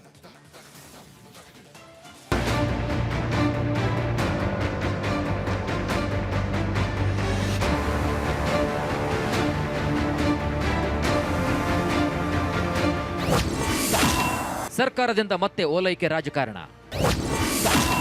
ಉರ್ದು ಪ್ರಾಥಮಿಕ ಪ್ರೌಢಶಾಲೆ ಅವಧಿ ಬದಲು. ಮುಸ್ಲಿಮರ ಪವಿತ್ರ ಹಬ್ಬ ರಂಜಾನ್ ಹಬ್ಬ ಇದೇ ತಿಂಗಳು ಆರಂಭವಾಗಲಿದೆ. ಈ ಹಿನ್ನೆಲೆಯಲ್ಲಿ ಕರ್ನಾಟಕದ ಉರ್ದು ಮಾಧ್ಯಮ ಕಿರಿಯ ಪ್ರಾಥಮಿಕ ಮತ್ತು ಮಾಧ್ಯಮಿಕ ಶಾಲೆಗಳ ಶಾಲಾ ಸಮಯವನ್ನು ಪರಿಷ್ಕರಿಸಲಾಗಿದೆ. ರಂಜಾನ್ ತಿಂಗಳಲ್ಲಿ ಉರ್ದು ಮಾಧ್ಯಮ ಕಿರಿಯ ಪ್ರಾಥಮಿಕ ಮತ್ತು ಮಾಧ್ಯಮಿಕ ಶಾಲೆಗಳ ಶಾಲಾ ಸಮಯವನ್ನು ಬದಲಾವಣೆ ಮಾಡಲಾಗಿದ್ದು, ಬೆಳಗ್ಗೆ 8ರಿಂದ ಮಧ್ಯಾಹ್ನ 12:45 ಮಾತ್ರ ತರಗತಿ ನಡೆಸಲು ಆದೇಶವನ್ನು ಹೊರಡಿಸಲಾಗಿದೆ. ಈ ಕುರಿತು ಉರ್ದು ಮತ್ತು ಇತರೆ ಅಲ್ಪಸಂಖ್ಯಾತ ಭಾಷಾ ಶಾಲೆಗಳ ನಿರ್ದೇಶನಾಲಯ ಅಧಿಕೃತವಾಗಿ ಸುತ್ತೋಲೆಯನ್ನು ಹೊರಡಿಸಿದೆ. ಶಿಕ್ಷಣ ಇಲಾಖೆ ಸುತ್ತೋಲೆ. ಉರ್ದು ಶಾಲೆಗಳಲ್ಲಿ ಶಾಲಾ ಸಮಯ ಬದಲಾವಣೆ. ರಂಜಾನ್ ಆರಂಭದಿಂದ ಮಾರ್ಚ್ 20ರವರೆಗೆ ಸಮಯ ಬದಲು. ಬೆಳಗ್ಗೆ 8ರಿಂದ ಮಧ್ಯಾಹ್ನ 12:45 ಮಾತ್ರ ಶಾಲೆ. ಸಾರ್ವಜನಿಕ ಶಿಕ್ಷಣ ಇಲಾಖೆ ಹೊರಡಿಸಿರುವ ಸುತ್ತೋಲೆ. ಬಿಜೆಪಿ ಆಕ್ಷೇಪಕ್ಕೆ ಗೃಹ ಸಚಿವ ತಿರುಗೇಟು. ಸಿದ್ದರಾಮಯ್ಯ ಸರ್ಕಾರ ಮುಸ್ಲಿಮರಿಗಾಗಿ ಮತ್ತೊಂದು ಸಿಹಿ ಸುದ್ದಿಯನ್ನು ನೀಡಿದೆ. ಕರ್ನಾಟಕ ಸರ್ಕಾರ ರಂಜಾನ್ ತಿಂಗಳಲ್ಲಿ ಉರ್ದು ಕಿರಿಯ ಪ್ರಾಥಮಿಕ ಮತ್ತು ಮಾಧ್ಯಮಿಕ ಶಾಲೆಗಳ ಶಾಲಾ ಸಮಯವನ್ನು ಪರಿಷ್ಕರಿಸಿದೆ. ಈ ಕ್ರಮಕ್ಕೆ ಬಿಜೆಪಿ ಕಿಡಿಕಾರಿದೆ. ಆದರೆ ಕೇಸರಿ ನಾಯಕರ ವಿರುದ್ಧ ಗೃಹ ಸಚಿವ ಡಾಕ್ಟರ್ ಜಿ ಪರಮೇಶ್ವರ್ ಅಸಮಾಧಾನಗೊಂಡಿದ್ದಾರೆ. See, these are the people who are neglected for thousands of years. Don't you want them to become equal to others, an equal society? And that is why a little encouragement in terms of our programs we give every time. And that is not tolerated that means you are against people, are treated equally. BJP ಅವಧಿಯಲ್ಲಿಯೂ ಶಾಲಾ ಸಮಯ ಬದಲಾಗಿದೆ. ಸರ್ಕಾರದ ಕ್ರಮ ಸಮರ್ಥಿಸಿಕೊಂಡ ಸಚಿವ ಮಧು ಬಂಗಾರಪ್ಪ. ಇನ್ನು ಶಿಕ್ಷಣ ಸಚಿವ ಮಧು ಬಂಗಾರಪ್ಪ ಬಿಜೆಪಿಯ ದ್ವಿಮುಖ ನೀತಿ ಧೋರಣೆಯನ್ನ ಬಯಲು ಮಾಡಿದ್ದಾರೆ. ಬಿಜೆಪಿಯ ಸಮಯದಲ್ಲೂ ಕೂಡ ರಂಜಾನ್ ಹಬ್ಬ ಹಿನ್ನೆಲೆ ಶಾಲಾ ಸಮಯದಲ್ಲಿ ಬದಲಾವಣೆ ಮಾಡಲಾಗಿದೆ ಅಂತ ಹೇಳಿದರು. ಸದ್ಯ ರಾಜ್ಯದಲ್ಲಿ ಓಲೈಕೆ ರಾಜಕಾರಣ ಜೋರಾಗಿದ್ದು, ಬಿಜೆಪಿ ಕಾಂಗ್ರೆಸ್ ನಡುವೆ ಮಾತಿನ ಸಮರಕ್ಕೆ ನಾಂದಿ ಹಾಡಿದೆ. Political bureau, republic Kannada. ಅಲ್ಪಸಂಖ್ಯಾತ ಶಾಲೆಗಳಲ್ಲಿ ಈಗಾಗಲೇ ಈ ಶಾಲೆಯ ಅವಧಿ, ಅದರ ಜೊತೆಯಲ್ಲಿ ವೇಳಾಪಟ್ಟಿಯನ್ನೇ ಬದಲು ಮಾಡಲಾಗಿದೆ. ಇದೇ ವಿಚಾರಕ್ಕೆ ಸಂಬಂಧಪಟ್ಟಂತೆ ಬಿಜೆಪಿ ಒಂದು ಕಡೆಯಲ್ಲಿ ಕೆಂಡಾಮಂಡಲವಾಗಿದೆ. ಅದರ ಜೊತೆಯಲ್ಲಿ ಶಾಸಕ ಯತ್ನಾಳ್ ಕೂಡ ಈಗ ಕಿಡಿಕಾರಿದ್ದಾರೆ. ಶಾಸಕ ಬಸನಗೌಡ ಪಾಟೀಲ್ ಯತ್ನಾಳ್ ಕಿಡಿಕಾರಿದ್ದಾರೆ. ಇದು ಅಲ್ಪಸಂಖ್ಯಾತ ಸಮುದಾಯದ ಓಲೈಕೆ ಎಂದಿದ್ದಾರೆ. ಒಬ್ಬರಿಗೆ ನ್ಯಾಯ, ಮತ್ತೊಬ್ಬರಿಗೆ ಅನ್ಯಾಯ ಯಾಕೆ? ನಾಳೆ ಇದೇ ರೀತಿ ನಾವು ಕೂಡ ಕೇಳಬೇಕಾಗುತ್ತೆ ಅಂತ ಯತ್ನಾಳ್ ಈಗ ಹೇಳಿರೋದು. ಹಿಂದೂ ವಿದ್ಯಾರ್ಥಿಗಳಿಗೂ ಕೊಡಿ ಅಂತ ನಾವು ಕೇಳಬೇಕಾಗುತ್ತೆ ಅಂತ ಶಾಸಕ ಬಸನಗೌಡ ಪಾಟೀಲ್ ಯತ್ನಾಳ್ ಕಿಡಿಕಾರಿದ್ದಾರೆ. ಹಿರಿಯ ಶಾಸಕರಾದಂಥ ಬಸನಗೌಡ ಪಾಟೀಲ್ ಯತ್ನಾಳ್ ಅವ್ರ ಜೊತೆಲಿದ್ದೀನಿ. ಸರ್, ಈಗ ರಂಜಾನ್ ಹಬ್ಬದ ತಿಂಗಳಲ್ಲಿ ರಂಜಾನ್ ಹಬ್ಬಕ್ಕಾಗಿ ರಾಜ್ಯದಲ್ಲಿರುವಂಥ ಉರ್ದು ಶಾಲೆಗಳಿಗೆ ಮಾತ್ರ ಶಾಲಾ ಸಮಯವನ್ನು ಬದಲಾವಣೆ ಮಾಡಿ ಸರ್ಕಾರ ಆದೇಶ ಹೊರಡಿಸಿದೆ. ಇದನ್ನು ಯಾವ ಥರ ನೋಡ್ತೀರಾ ನೀವು? ನೋಡಿ, ಸಿದ್ದರಾಮಯ್ಯ ಸರ್ಕಾರ ಮುಸ್ಲಿಮರಿಗೆ ಏನು ಸೌಲಭ್ಯಗಳು ಕೊಡಬೇಕು, ಏನು ಅತಿರೇಕ ಆಗಿದೆ, ಇದಕ್ಕೆ ಇತಿಮಿತಿನೇ ಇಲ್ಲ. ಇಂಥ ಎಲ್ಲದರಲ್ಲೂ ಎಲ್ಲೂ ಇರಲಿಲ್ಲ. ಇನ್ನು ಮೇಲೆ ಅವ್ರಿಗೆ ರಂಜಾನಕ್ಕೆ ಪೂರ್ತಿ ಸೂಟಿ ಕೊಡೋದು ಕೇಳ್ತಾರೆ. 1 ತಿಂಗಳವರೆಗೆ ನಮ್ಮ ಮಕ್ಕಳು ಬರೋದಿಲ್ಲತ್ತಾರೆ. ಅಂದರೆ ಈ ರೀತಿ ಅವ್ರು ಹೇಳಿದ್ದನ್ನೆಲ್ಲನೂ ಇವರು ಪಾಲಿಸೋದು ಹೋದರೆ ಮಕ್ಕಳಲ್ಲಿ ತಾರತಮ್ಯ ಮಾಡೋದು, ಮಕ್ಕಳಲ್ಲಿ ಒಂದು ರೀತಿ ವಿಷ ಬೀಜ ತುಂಬುವಂಥ ಕೆಲಸ ಇವತ್ತು ಕಾಂಗ್ರೆಸ್ ಸರ್ಕಾರ ಕರ್ನಾಟಕದಲ್ಲಿ ಮಾಡ್ತಾಯಿದೆ. ಇದೇ ರೀತಿ ನಾಳೆ ನಾವು ಡಿಮ್ಯಾಂಡ್ ಮಾಡ್ತೀವಿ, ಹಿಂದೂಗಳ ಹಬ್ಬಗಳಲ್ಲೂ ನಮ್ಮ ಹಬ್ಬಗಳಲ್ಲಿ ಸೂಟಿ ಕೊಡಬೇಕು, ರಜೆ ಕೊಡಬೇಕು. ಅಂದರೆ ವಿದ್ಯಾಭ್ಯಾಸ ಮಾಡೋದು ಬಿಟ್ಟು ಬರೀ ಸೂಟಿ ರಜೆಗಳಲ್ಲೇ ಹೋಗ್ಬಿಡ್ತದೆ. ಅದಕ್ಕೆ ಸಿದ್ದರಾಮಯ್ಯ ಸರ್ಕಾರ ತನ್ನ ಅವಧಿಯ ಅಲ್ಪಸಂಖ್ಯಾತ ಅಂತಾನೆ ಅಲ್ಪಸಂಖ್ಯಾತ ಅನ್ನೋದಿಲ್ಲ, ಮುಸ್ಲಿಮರ ತುಷ್ಟೀಕರಣಕ್ಕಾಗಿ ಎಷ್ಟು ಕೆಳಮಟ್ಟಕ್ಕೆ ಹೋಗ್ಬೇಕು ಅಷ್ಟು ಹೋಗ್ತಾ ಇದೆ. ಇದು ಅತ್ಯಂತ ಸಮಾಜದಲ್ಲಿ ಇವ್ರು ಜಾತ್ಯತೀತತೆ ಏನು ಹೇಳ್ತಾರೆ. ಜಾತ್ಯತೀತ ಅಂದ್ರೇನು? ಎಲ್ಲ ಸಮುದಾಯಗಳಿಗೆ ಸಮಾನವಾಗಿ ನೋಡ್ಕೋದು. ಇವತ್ತು ರಂಜಾನ್ಗೆ ಕೊಡ್ತೀವಿ, ನಾಳೆ ಗಣೇಶ ಚತುರ್ಥಿಗೆ ಬಿಡ್ತೀವಿ, ವಿಜಯದಶಮಿಗೆ ಬಿಡ್ತೀವಿ. ಕಚೇರಿಗಳೂ ನಡೀತಿಲ್ಲ, ಶಾಲೆಗಳೂ ನಡೀತಿಲ್ಲ. ಈ ರೀತಿ ಸರ್ಕಾರದ ಕೆಲಸದಲ್ಲಿ ಶಾಲೆಗಳಲ್ಲಿ ನಿಯಮ ಏನಿದೆ ಅದೇ ನಿಯಮವನ್ನು ಮುಂದುವರಿಸೋದು ಒಂದು ಜಾತ್ಯತೀತದ ಲಕ್ಷಣ. ಇದು ಮಾಡ್ತಾ ಇರೋದು ಇದು ಒಳ್ಳೆಯ ಉದ್ದೇಶ ಅಲ್ಲ, ಕೇವಲ ದ್ವೇಷ ಬಿತ್ತುವಂಥ ಒಂದು ಕೆಲಸ ಇವತ್ತು ಕಾಂಗ್ರೆಸ್ ಮಾಡ್ತಾ ಇದೆ. ಈಗ BJP ಅವರು ಹೇಳುವಂಥ ಮಾತುಗಳನ್ನ ಗಮನಿಸಿದಾಗ ಇದು ಓಲೈಕೆ ರಾಜಕಾರಣ ಆಗುತ್ತೆ. ಕಾಂಗ್ರೆಸ್ನವ್ರು ಹೇಳುವಂಥ ಮಾತನ್ನು ಕೇಳಿದಾಗ BJP ಸರ್ಕಾರ ಇದ್ದಾಗಲೂ ಇದನ್ನೇ ಇತ್ತು, ಈ ಆದೇಶವನ್ನು ನಾವು ಮುಂದುವರ್ಸ್ಕೊಂಡು ಬಂದಿದ್ದೀವಿ. ಈ ವಿಚಾರದಲ್ಲಿ BJP ಆಗಲಿ ಬೇರೆಯವರಾಗಲಿ ಇದರಲ್ಲಿ ಹುಡುಕೋದು ಯಾಕೆ? ಅವ್ರು ಮಾಡಿದ್ದೇನೆ ನಾವು ಮಾಡ್ತಾ ಇದ್ದೀವಿ ಅಂತ. ಹಂಗಲ್ಲ, ಈಗ ನೋಡಿ ಅವ್ರು ಮಾಡ್ಯಾರಲ್ಲ, ಅದು ತಪ್ಪಿದೆ ಅಂತ ಅನಿಸಿದೆ ಅಲ್ಲ ನಮಗೆ, ಅದು ತಿದ್ದುಪಡಿ ಮಾಡಿ. ಇಲ್ಲಾಂದ್ರೆ ಅದೇ ಇದನ್ನು ನೀವು ಮಾರ್ಗಸೂಚಿಯನ್ನು ಹಿಂದೂಗಳ ಹಬ್ಬಗಳಿಗೂ ವಿದ್ಯಾರ್ಥಿಗಳಿಗೆ ಕೊಡಿ. ಒಂದು ನೀವು ತೋರಿಸ್ಕೊಡ್ಬೇಕು ನೀವು ಜಾತ್ಯತೀತರು ಅಂತೇಳಿ. BJP ಮಾಡ್ಯಾರೋ ಬಿಟ್ಟಾರೋ ನನಗೆ ಗುರ್ತಿಲ್ಲ, ಅದು ಏನಿದೆಯೋ ನಾನು ಆ ಆಳಕ್ಕೆ ಹೋಗಿಲ್ಲ. ಆದರೆ ಇವತ್ತು BJP ಅವ್ರು ಮಾಡ್ಯಾರ ಅಂತೇಳಿ ನೀವು ಮಾಡ್ತೀರ ಅಂದರೆ ಅದರ ಅರ್ಥ ಏನು? ಅಂದರೆ ತಿದ್ದುಪಡಿ ಬದಲಾವಣೆ ಮಾಡುವಂಥ ಅಧಿಕಾರ ನಿಮಗಿದೆ. ನೀವು ಮಾಡಿ ಒಂದು ಮಾದರಿಯಾದಂಥ ಜಾತ್ಯತೀತ ಸರ್ಕಾರಕ್ಕೆ ತೋರಿಸ್ಕೊಡಿ. ಎಲ್ಲಪ್ಪ ನಾವು ಯಾವುದೇ ಮುಲಾಜಿಗೆ ಬೀಳಿಲ್ಲ, ನಾವು ರಂಜಾನ್ದಲ್ಲಿಯೂ ವಿಶೇಷ ಸಮಯ ಬದಲಾವಣೆ ಮಾಡೋದಿಲ್ಲ, ಯಾವ ಹಬ್ಬಗಳಲ್ಲಿ ಸಮಯ ಬದಲಾವಣೆ ಮಾಡೋದಿಲ್ಲ. ಯಾರಿಗೆ ತಮ್ಮ ಧರ್ಮದ ಇದು ವೈಯಕ್ತಿಕ ವಿಚಾರ ಅವರು ಅವಾಗ ಹೋಗಿ ಪ್ರಾರ್ಥನೆ ಸಲ್ಲಿಸ್ಬೋದು, ಪೂಜೆ ಮಾಡ್ಬೋದು. ಆದರೆ ನಮ್ಮ ಸರ್ಕಾರದ ವ್ಯವಸ್ಥೆಯಲ್ಲಿ ಸಮಯಕ್ಕೆ ಸರಿಯಾಗಿಯೇ ನಮ್ಮ ಎಲ್ಲ ಕಾರ್ಯಕ್ರಮಗಳಾಗಲಿ, ನಮ್ಮ ಶಾಲೆಗಳಾಗಲಿ, ನಮ್ಮ ಸರ್ಕಾರಿ ಕಚೇರಿಗಳು ನಡೀತಾವೆ ಅನ್ನೋಂಥ ಸಂದೇಶ ಕೊಡುವಂಥ ಕೆಲಸ ಸಿದ್ದರಾಮಯ್ಯ ಸರ್ಕಾರ ಮಾಡಬೇಕಾಗಿತ್ತು. ಇಷ್ಟಾಗಿತ್ತು ಬಸನಗೌಡ ಪಾಟೀಲ್ ಯತ್ನಾಳ್ರವರ ಮತ್ತು ಕ್ಯಾಮರಾ ಪರ್ಸನ್ ಮಂಜುನಾಥ್ KS ಜೊತೆ ಅಭಿಷೇಕ್ BV, ರಿಪಬ್ಲಿಕ್ ಕನ್ನಡ, ಬೆಂಗಳೂರು. ರಾಜ್ಯ ರಾಜಕೀಯದಲ್ಲಿ ಸದ್ಯಕ್ಕೆ ಈ ಜಾಹೀರಾತು ಸಂಘರ್ಷ ನಡೀತಾ ಇದೆ. ಈಗ ಈ ಜೀರಾಮ್ಜಿಯ ವಿರುದ್ಧ ಮತ್ತೊಂದು ಜಾಹೀರಾತನ್ನ ಸರ್ಕಾರ ಕೊಟ್ಟಿದೆ. ಸರ್ಕಾರದ ಪರವಾಗಿ ನೀಡಲಾಗಿರುವಂತಹ ಜಾಹೀರಾತು ಇದು. ಅದರ ವಿರುದ್ಧ ಈಗ ಸಾಕಷ್ಟು ಆಕ್ರೋಶಗಳು ವ್ಯಕ್ತವಾಗ್ತಾ ಇರೋದು. ಜೀರಾಮ್ಜಿ ವಿರುದ್ಧ ಸರ್ಕಾರದ ಮತ್ತೊಂದು ಜಾಹೀರಾತು. ಕೇಂದ್ರದ ವಿರುದ್ಧ ಗ್ರಾಮೀಣಾಭಿವೃದ್ಧಿ ಇಲಾಖೆಯಿಂದ ಈ ಜಾಹೀರಾತನ್ನ ನೀಡಲಾಗಿದೆ. ಈ ಸರ್ಕಾರದ ಜಾಹೀರಾತಿನ ವಿರುದ್ಧ BJP ನಾಯಕರು ಆಕ್ರೋಶವನ್ನ ವ್ಯಕ್ತಪಡಿಸಿದ್ದಾರೆ. ಮೊನ್ನೆ ಕೂಡ ಒಂದು ಜಾಹೀರಾತನ್ನು ಕೊಟ್ಟಿದ್ರು, ಅದರ ವಿರುದ್ಧವೂ ಕೂಡ ಅಪಸ್ವರಗಳು ಕೇಳಿ ಬಂತು. ಅದರ ಜೊತೆಯಲ್ಲಿ ಬಹಳ ದೊಡ್ಡದಾಗಿ ಚರ್ಚೆಯೂ ಕೂಡ ನಡೆಯಿತು. ಈಗಲೂ ಕೂಡ ಅದೇ ವಿಚಾರ, ಜಾಹೀರಾತು ಏನಾದರೂ ನೀಡೋದಾದ್ರೆ ಕಾಂಗ್ರೆಸ್ ದುಡ್ಡಿನಿಂದ ನೀಡಿ, ಸರ್ಕಾರದ ಹಣದಲ್ಲಿ ಜಾಹೀರಾತನ್ನ ನೀಡಿ ಹಣವನ್ನ ಪೋಲ್ ಮಾಡ್ತಾ ಇರೋದು ಯಾಕೆ ಅನ್ನುವಂಥದ್ದು BJPಯ ಪ್ರಶ್ನೆ. ಎರಡನೇ ಜಾಹೀರಾತಿನಲ್ಲಿ ಸರ್ಕಾರದ ಎಂಬ್ಲೆಮ್ ಪ್ರತ್ಯಕ್ಷ ಆಗಿದೆ. ಇದೇ ಜಾಹೀರಾತು ಕರ್ನಾಟಕದ ಪ್ರಮುಖ ದಿನಪತ್ರಿಕೆಗಳ ಮುಖಪುಟದಲ್ಲಿ ಮೊದಲ ಹೋಲ್ ಕಂಪ್ಲೀಟ್ ಕವರ್ ಪೇಜ್ ಏನಿದೆ ಅದು ಇಡೀ ಜಾಹೀರಾತಿನಿಂದ ತುಂಬಿದೆ. ಇದೇ ಜಾಹೀರಾತಿನ ವಿರುದ್ಧ ಈಗ BJP ಕಿಡಿಕಾರ್ತಾ ಇದೆ. ಈ ಜಾಹೀರಾತಿನಲ್ಲಿ ಒಂದಷ್ಟು ವಿಚಾರಗಳು ಕೂಡ ಇದೆ. ಇವತ್ತು ಸದನದಲ್ಲಿ ಜಾಹೀರಾತು ಜಟಾಪಟಿಗೆ ಅಖಾಡ ಕೂಡ ಸಿದ್ಧವಾದಂತೆ ಕಾಣಿಸ್ತಾ ಇದೆ. ಇದೇ ವಿಚಾರಕ್ಕೆ ಸಂಬಂಧಪಟ್ಟಂತೆ ಡೀಟೇಲ್ಸ್ ಅನ್ನ ಕೊಡ್ತಾರೆ ನಮ್ಮ ಪ್ರತಿನಿಧಿ ಚಂದ್ರು, ನೇರ ಸಂಪರ್ಕದಲ್ಲಿ ಜಾಯಿನ್ ಆಗಿದ್ದಾರೆ. ಚಂದ್ರು, ಮೊನ್ನೆ ಒಂದು ಜಾಹೀರಾತು, ಅದರ ವಿರುದ್ಧವೂ ಕೂಡ ಸಾಕಷ್ಟು ಚರ್ಚೆಗಳಾದವು.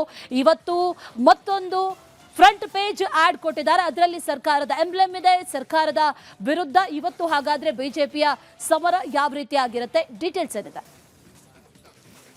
ಅಶ್ವಿನಿ, ಖಂಡಿತವಾಗ್ಲೂ ಈಗಾಗಲೇ VBG ರಾಮ್ಜಿ ವಿಚಾರಕ್ಕೆ ಸಂಬಂಧಪಟ್ಟಂತೆ ಅಂದರೆ ಕೇಂದ್ರ ಸರ್ಕಾರ ತಂದಿರತಕ್ಕಂಥ ವಿಕಸಿತ ಭಾರತ ಗ್ಯಾರಂಟಿ ಸ್ಕೀಮ್ ಏನಿದೆ, ಈ ಸ್ಕೀಮ್ನ ವಿರುದ್ಧ ಈಗ ರಾಜ್ಯ ಸರ್ಕಾರ ತಿರುಗಿ ಬಿದ್ದಿರ್ತಕ್ಕಂಥದ್ದು. ಪ್ರಮುಖವಾಗಿ ನೋಡೋದಾದರೆ ಈ ವಿಚಾರದಲ್ಲಿ ಕೇಂದ್ರ ಸರ್ಕಾರ ನರೇಗಾವನ್ನು ತೆಗೆದು ಅದರಲ್ಲೂ ಮಹಾತ್ಮ ಗಾಂಧಿ ಹೆಸರನ್ನು ತೆಗೆದಿದೆ ಅನ್ನುವಂಥ ಗಂಭೀರ ಆರೋಪವನ್ನು ಮಾಡಿತ್ತು. ಆದರೆ ಇದೇ ವಿಚಾರಕ್ಕೆ ಸಂಬಂಧಪಟ್ಟಂತೆ ವಿಶೇಷ ಅಧಿವೇಶನವನ್ನು ಕೂಡ ಕರೀಲಿಕ್ಕೆ ರಾಜ್ಯ ಸರ್ಕಾರ ಮುಂದಾಗಿದೆ. ಸೊ ಈಗ ಇನ್ನೂ ಕೂಡ ಚರ್ಚೆ ಚರ್ಚೆಯನ್ನು ಮಾಡಿಲ್ಲ. ಆದರೆ ಕಳೆದ ಜನವರಿ 27ರಂದು ಜಾಹೀರಾತನ್ನು ಕೊಟ್ಟು ನರೇಗಾ ಯೋಜನೆಯನ್ನು ಮತ್ತೆ ಆರಂಭಿಸಬೇಕು ಅನ್ನುವಂಥ ನಿಟ್ಟಿನಲ್ಲಿ ಒಂದು ಪ್ರತಿಭಟನೆಯನ್ನು ಕೂಡ ಕೇಂದ್ರ ಸರ್ಕಾರದ ವಿರುದ್ಧ ಮಾಡಲಾಗಿತ್ತು. ಆದರೆ ಈ ಒಂದು ಜಾಹೀರಾತು ಏನಿದೆ, ಜಾಹೀರಾತು ಕೇಂದ್ರ ಸರ್ಕಾರದ ವಿರುದ್ಧ ಸರಿಯಲ್ಲ, ನೀವು ಜಾಹೀರಾತು ಕೊಡಿ, ಆದರೆ ಸರ್ಕಾರದ ದುಡ್ಡಿನಿಂದ ಅಲ್ಲ, ಪಕ್ಷದ ದುಡ್ಡಿನಿಂದ ಕೊಡಿ ಅನ್ನುವಂಥ ಆಗ್ರಹವನ್ನು ಮಾಡಲಾಗಿತ್ತು. ವಿಪಕ್ಷಗಳೆಲ್ಲವೂ ಕೂಡ ಸರ್ಕಾರದ ವಿರುದ್ಧ, ನಡೆಯ ವಿರುದ್ಧ ತಿರುಗಿಬಿದ್ದಿತ್ತು. ಈಗ ಮತ್ತೆ ಇವತ್ತು ಮತ್ತು ನಾಳೆ 2 ದಿನ ಇರ್ತಕ್ಕಂಥದ್ದು ಸದನ. ಸೊ ಈ ಸಂದರ್ಭದಲ್ಲಿ ಮತ್ತೊಮ್ಮೆ ಸರ್ಕಾರದ ಹೆಸರಲ್ಲಿ ಜಾಹೀರಾತನ್ನು ಕೊಟ್ಟಿರ್ತಕ್ಕಂಥದ್ದು, ಗ್ರಾಮೀಣಾಭಿವೃದ್ಧಿ ಇಲಾಖೆಯಿಂದ ಜಾಹೀರಾತನ್ನು ಕೊಟ್ಟಿರ್ತಕ್ಕಂಥದ್ದು. ಸೊ ಇದು ಸರಿಯಲ್ಲ ಅನ್ನುವಂಥದ್ದು. ಸೊ ಒಂದು ಕಡೆ ರಾಜ್ಯ ಸರ್ಕಾರದ ವಿರುದ್ಧ ಇವತ್ತು ಭ್ರಷ್ಟಾಚಾರ ಏನಿದೆ ಅಬಕಾರಿ ಇಲಾಖೆಯದ್ದು, ಆ ವಿಚಾರವನ್ನು ಚರ್ಚೆಗೆ ತೆಗೆದುಕೊಳ್ಳಲಿಕ್ಕೆ ವಿಪಕ್ಷಗಳು ಮುಂದಾಗಿದೆ. ಆದರೆ ಮತ್ತೊಮ್ಮೆ ಜಾಹೀರಾತನ್ನು ಕೊಡೋ ಮೂಲಕ ವಿಪಕ್ಷಗಳ ಒಂದು ಏನು ಟಾರ್ಗೆಟ್ ಏನಿತ್ತು, ಅಬಕಾರಿ ಇಲಾಖೆಯ ಹಗರಣವನ್ನು ಬಿಟ್ಟು ಈ ವಿಚಾರವನ್ನು ತೆಗೆದುಕೊಳ್ಳಿ, ಮತ್ತೆ ಸರ್ಕಾರದ ವಿರುದ್ಧ ಇದೇ ವಿಚಾರವಾಗಿ ಚರ್ಚೆಯನ್ನು ಮಾಡಲಿ ಅನ್ನುವಂಥದ್ದು, ಇಶ್ಯೂ ಡೈವರ್ಟ್ ಮಾಡಲಿಕ್ಕೆ ಸರ್ಕಾರ ಮುಂದಾಗಿದೆಯಾ ಅನ್ನುವಂಥದ್ದು. ಸೊ ಹೀಗಾಗಿ ಮತ್ತೆ ಸರ್ಕಾರದ ಹೆಸರಲ್ಲೇ ಗ್ರಾಮೀಣಾಭಿವೃದ್ಧಿ ಇಲಾಖೆಯಿಂದ ಜಾಹೀರಾತನ್ನು ಕೊಟ್ಟಿರ್ತಕ್ಕಂಥದ್ದು, ಮತ್ತೆ ಸಂಗಪ್ಪ ಅನ್ನುವಂಥ ಹೆಸರನ್ನು ಹೇಳೋ ಮೂಲಕ BJPಯನ್ನು ಕೆಳಿಸುವಂಥ ತಂತ್ರವನ್ನು ಕೂಡ ಈಗ ರಾಜ್ಯ ಸರ್ಕಾರ ಮಾಡ್ತಾ ಇರ್ತಕ್ಕಂಥದ್ದು. ಸೊ ಹೀಗಾಗಿ ಇದ್ರ ವಿರುದ್ಧ ವಿಪಕ್ಷಗಳು ಯಾವ ರೀತಿ ತಿರುಗಿ ಬೀಳ್ತವೆ, ಅಥವಾ ಸರ್ಕಾರದಿಂದ ಅಬಕಾರಿ ಹಗರಣಕ್ಕೆ ಸಂಬಂಧಪಟ್ಟಂತೆ ಸಚಿವರ ರಾಜೀನಾಮೆಗೆ ಪಟ್ಟನ್ನು ಹಿಡಿತಾರ ಅನ್ನೋಂಥದ್ದು ಬಹಳ ಕುತೂಹಲ ಇದೆ. ಒಟ್ಟಾರೆ ಜಾಹೀರಾತನ್ನು ಪದೇ ಪದೇ ಕೊಡೋ ಮೂಲಕ ಒಂದು ಕಡೆ ವಿಪಕ್ಷಗಳ ಕೆಂಗಣಿಗೆ ಗುರಿ ಆಗ್ತಾ ಇದೆ. ಸಾರ್ವಜನಿಕರ ತೆರಿಗೆ ಹಣದಲ್ಲಿ ಯಾವ ರೀತಿ ಜಾಹೀರಾತನ್ನು ಕೊಟ್ರಿ ಅನ್ನುವಂಥ ಪ್ರಶ್ನೆಯನ್ನು ಒಂದು ಕಡೆ ವಿಪಕ್ಷಗಳು ಮಾಡ್ತಾ ಇದ್ರೆ, ಮತ್ತೊಂದು ಕಡೆ ಸರ್ಕಾರ ತನ್ನ ಧೋರಣೆಯನ್ನು ಮತ್ತೆ ಮುಂದುವರಿಸಿರ್ತಕ್ಕಂಥದ್ದು ಇಲ್ಲಿ ಸ್ಪಷ್ಟವಾಗ್ತಾ ಇರ್ತಕ್ಕಂಥದ್ದು. Ashwini. Right Chandru, thank you ಡೀಟೇಲ್ಸ್ಗೆ.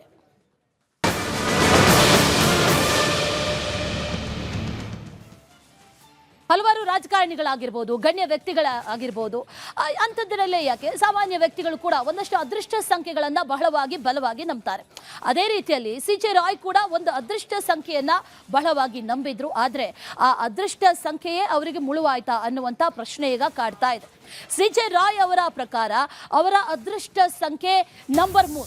ಆದರೆ ದುರಾದೃಷ್ಟ ನೋಡಿ, ಆ ಅದೃಷ್ಟ ಸಂಖ್ಯೆ ಅವರ ಪಾಲಿಗೊಂದು ರೀತಿಯಲ್ಲಿ ಮುಳುವಾಯ್ತಾ ಅನ್ನುವಂಥ ಪ್ರಶ್ನೆ. ಜೀವನ ಪೂರ್ತಿ ಸಂಖ್ಯಾಶಾಸ್ತ್ರ ನಂಬಿದ್ರು. ಆ ಪ್ರಕಾರ ನಂಬರ್ 3 ಅದು ಅವರ ಪಾಲಿನ ಅದೃಷ್ಟ ಸಂಖ್ಯೆ. ಆದರೆ ಆ ಸಂಖ್ಯಾಶಾಸ್ತ್ರವೇ ಜೀವನದಲ್ಲಿ ಕೈ ಕೊಟ್ಟಿದೆ. ರಾಯ್ ಬದುಕಿಗೆ ಫ್ಯಾನ್ಸಿ ನಂಬರ್ ಮುಳುವಾಗಿದ್ದು ಹೇಗೆ ಅನ್ನೋ ಡೀಟೇಲ್ಸ್ ಅನ್ನ ಕೂಡ ಹೇಳ್ತೀವಿ. ಒಂದಷ್ಟು ಪ್ರಶ್ನೆಗಳು ಕಾಡ್ತಾ ಇರೋದು, ಅದರ ಜೊತೆಯಲ್ಲಿ ಈ ಸಾವಿನ ಸುತ್ತ ಒಂದಷ್ಟು ವಿಚಾರಗಳು ಚರ್ಚೆ ಆಗ್ತಾ ಇದೆ. ಅದೇ ರೀತಿಯಲ್ಲಿ ರಾಯ್ ನಂಬಿದ್ದಂಥ ಒಂದು ಅದೃಷ್ಟ ಸಂಖ್ಯೆ, ಆ ಅದೃಷ್ಟ ಸಂಖ್ಯೆಯ ಸುತ್ತವೂ ಕೂಡ ಈಗ ಚರ್ಚೆಗಳಾಗ್ತಾ ಇರೋದು. ಅವ್ರ ಕಾರ್ ಆಗಿರ್ಬೋದು, ಅವರು ಬಳಸುವಂಥ ವಸ್ತುಗಳಾಗಿರ್ಬೋದು, ಅಥವಾ ಸಂಖ್ಯೆಗಳನ್ನು ಎಲ್ಲೆಲ್ಲಿ ಬಳಸಲಾಗುತ್ತೋ, ಯಾವುದಾದ್ರೂ ಪ್ರಮುಖವಾದಂಥ ಮೀಟಿಂಗ್ ಇಟ್ಕೊಳ್ಳುವಂಥ ದಿನದಲ್ಲಿ, ಆ ಅದೃಷ್ಟ ಸಂಖ್ಯೆಯ ದಿನದಂದು ಅಥವಾ ಅದೃಷ್ಟ ಸಂಖ್ಯೆ ಕೂಡಿ ಬರುವ ದಿನದಂದು ಮೀಟಿಂಗ್ಗಳನ್ನು ಮಾಡ್ತಾರೆ. ಅಂಥ ಮೀಟಿಂಗ್ 3ನೇ ತಾರೀಕಿಗೆ ಮಾಡ್ತಾ ಇದ್ರು ಉದ್ಯಮಿ CJ ರಾಯ್ ಪಾಲಿಗೆ ಅದೃಷ್ಟ ಸಂಖ್ಯೆ 3. ತಮ್ಮ ಜನ್ಮದಿನ ಫೆಬ್ರವರಿ 12. ಆ ಲೆಕ್ಕದಲ್ಲಿ 3ಅನ್ನು ಪಾಲನೆ ಮಾಡ್ತಾ ಇದ್ರು. 2+1 3 ಅನ್ನೋ ರೀತಿಯಲ್ಲಿ CJ ರಾಯ್ ಕಾರಿನ ಎಲ್ಲ ನಂಬರ್ ಕೂಡ 3 ಅಥವಾ ಎಲ್ಲವೂ ಕೂಡಿದರೆ 3 ಬರುವಂಥ ರೀತಿಯಲ್ಲಿ ನಂಬರ್ಗಳು ಇರ್ತಾ ಇತ್ತು. ಅದೃಷ್ಟದ ಶಕುನ ಅಂತ ಭಾವಿಸಿದ್ರು. ರಾಯ್ ಪತ್ನಿ, ಅವರ ಪುತ್ರಿ, ಅವರೆಲ್ಲರ ಜನ್ಮದಿನವೂ ಕೂಡ 3 ಅನ್ನೋದು ಒಂದು ರೀತಿಯಲ್ಲಿ ಕಾಕತಾಳೀಯ, ಕೋಇನ್ಸಿಡೆನ್ಸೋ ಗೊತ್ತಿಲ್ಲ. ಆದರೆ ನಂಬರ್ 3ಅನ್ನು ಬಲವಾಗಿ ನಂಬಿದ್ರು. ಸದಾ 3ಅನ್ನು ತಮ್ಮ ಪಾಲಿನ ಅದೃಷ್ಟ ಸಂಖ್ಯೆ ಅಂತ ಭಾವಿಸ್ತಾ ಇದ್ರು CJ ರಾಯ್. ದುರದೃಷ್ಟ ಅಂತಂದರೆ ಅವರು ಸುಸೈಡ್ ಮಾಡಿಕೊಂಡಂಥ ದಿನವೂ ಕೂಡ ಜನವರಿ 30 ಮಧ್ಯಾಹ್ನ 3 ಗಂಟೆಗೆ ಆತ್ಮಹತ್ಯೆಯನ್ನು ಮಾಡ್ಕೊಂಡಿರೋದು. ತಾವೇ ನಂಬಿದ್ದಂಥ ಲಕ್ಕಿ ನಂಬರ್ ಕೊನೆಗೆ ಅನ್ಲಕ್ಕಿ ಆಯ್ತಾ ಅನ್ನುವಂಥ ರೀತಿಯಲ್ಲಿ ಪ್ರಶ್ನೆಗಳು, ಚರ್ಚೆಗಳು ಈಗ ಸಾಮಾಜಿಕ ವಲಯದಲ್ಲೂ ಕೂಡ ಇಂಥದ್ದೊಂದು ಚರ್ಚೆ ನಡೀತಾ ಇದೆ. ಜನವರಿ 30 ಮಧ್ಯಾಹ್ನ 3 ಗಂಟೆಗೆ ಸುಸೈಡ್ ಮಾಡಿಕೊಂಡ್ರು. ಒಂದು ನಂಬರನ್ನು ಬಹಳವಾಗಿ ನಂಬಿದ್ರು. ಅದರ ಜೊತೆಯಲ್ಲಿ ಅವ್ರ ಕಾರ್ಗಳಾಗಿರ್ಬೋದು, ಅವರು ಹೊಸದಾಗಿ ತಗೊಂಡಂಥ ಕಾರು, ಹಳೆ ಕಾರು ಎಲ್ಲವೂ ಕೂಡ ನಂಬರ್ 3ರ ಸುತ್ತವೇ ಇತ್ತು. ಒಂದಷ್ಟು ನಂಬರ್ಗಳು ಕೂಡ 3 ಆಗಿತ್ತು. ಆದರೆ ಈಗ ಕೇಳಿ ಬರ್ತಾ ಇರುವಂಥ ಒಂದಷ್ಟು ವಿಚಾರಗಳಂತಂದರೆ, ಈ ಲಕ್ಕಿ ನಂಬರ್ ಅಂತ ಏನು ಭಾವಿಸ್ಕೊಂಡಿದ್ರು ಅದೇ ಅನ್ಲಕ್ಕಿ ಆಗೋಯ್ತಾ? ಸಂಖ್ಯಾಶಾಸ್ತ್ರ ನಂಬಿದ್ರು, ಆ ಸಂಖ್ಯಾಶಾಸ್ತ್ರ ಕೈ ಕೊಡ್ತಾ ಅಥವಾ ಇದು ಕೋಇನ್ಸಿಡೆನ್ಸೋ ಗೊತ್ತಿಲ್ಲ. ಆದರೆ ಎರಡೂ ಕೂಡ ಮ್ಯಾಚ್ ಆಗ್ತಾ ಇದೆ.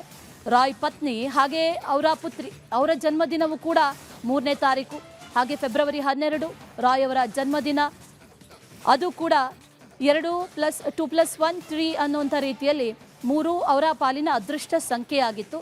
ಆದರೆ ಕೊನೆಗೆ ದುರಾದೃಷ್ಟದ ಸಂಖ್ಯೆಯಾಗಿದೆ. ಜನವರಿ 30 3 ಗಂಟೆಗೆ ಸರಿಯಾಗಿ ಆತ್ಮಹತ್ಯೆಯನ್ನು ಮಾಡಿಕೊಂಡು ತಮ್ಮ ಜೀವನವನ್ನೇ ಕೊನೆಗಾಣಿಸಿದ್ರು. ಒಂದಷ್ಟು ಚರ್ಚೆಗಳಾಗ್ತಾ ಇದೆ ಇದ್ರ ಬಗ್ಗೆ. ಡೀಟೇಲ್ಸ್ ಅನ್ನ ಕೊಡ್ತಾರೆ ನಮ್ಮ ಪ್ರತಿನಿಧಿ ಅಭಿಷೇಕ್, ನೇರ ಸಂಪರ್ಕದಲ್ಲಿ ಜಾಯಿನ್ ಆಗ್ತಾ ಇದ್ದಾರೆ. ಅಭಿಷೇಕ್, ಸಾಕಷ್ಟು ಮಂದಿ ನಂಬುವಂತ ಒಂದು ವಿಚಾರ ಅಂತಂದ್ರೆ ತಮ್ಮ ಅದೃಷ್ಟ ಸಂಖ್ಯೆ ಯಾವುದು, ಆ ಸಂಖ್ಯೆಯ ನಿಟ್ಟಿನಲ್ಲಿ ಒಂದಷ್ಟು ಕೆಲಸಗಳನ್ನ ಮಾಡೋದು, ವಸ್ತುಗಳನ್ನ ತಗೊಳ್ಳೋದು, ಇಂಥದ್ದೆಲ್ಲ ಮಾಡ್ತಾರೆ. ರಾಯ್ ಅವರ ಪಾಲಿನ ಲಕ್ಕಿ ನಂಬರ್ ಅನ್ಲಕ್ಕಿ ಆಗೋಯ್ತಾ ಅನ್ನುವಂಥ ಚರ್ಚೆಗಳಾಗ್ತಾ ಇದೆ. ಏನ್ ಮಾಹಿತಿ ಇದೆ ಇದ್ರ ಬಗ್ಗೆ?